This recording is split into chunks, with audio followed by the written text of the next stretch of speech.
Barbie Cortez update and cover ng Mega Magazine ni Barbie. At pabilang din si Barbie sa generation of leading actors. Ito yung interview kay Barbie.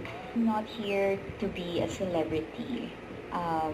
I am an actor.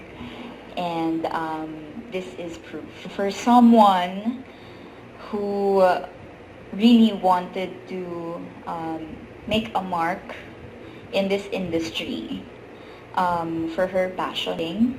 Now, parang na-acknowledge yun, yung dream ko na yun. Ba nag-approach sa'yo na, ako ba yun? Wala. Actually, wala. Kasi hindi, I don't think alam. No. Yes. Pero again, Diyos ko po, ang tagal na po nun. And it was all forgiven na. Kasi nga, na-address na rin siya right after. Nung nalaman nila na nawala na ako sa set, in-address nila agad, tinawagan nila agad, I apologize. She was never your stereotype bida. Na pag may ganitong line, i-deliver niya ng umiiyak. Minsan hindi. Minsan mas quiet. Minsan hindi nga siya iiyak eh. Pero tagos. So mas yun, yung complexity of delivering dialogues, of creating your character.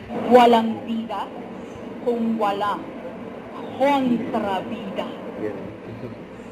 Ayun, behind the scene Barbie for Mega Magazine. Tsaka ito pa, magkausap pa nga yung magka-table sila Barbie at Bianca Umali ay magpumangari during Mega Ball May 26. Grabe pa nga natin si Barbie mata sa mata.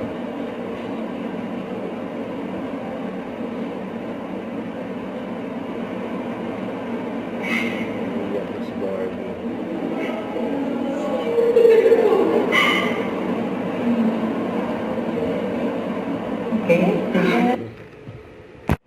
Don't forget to subscribe, click the notification bell for my update. This is with Jordi Action Live. Stay tuned for more videos. See ya.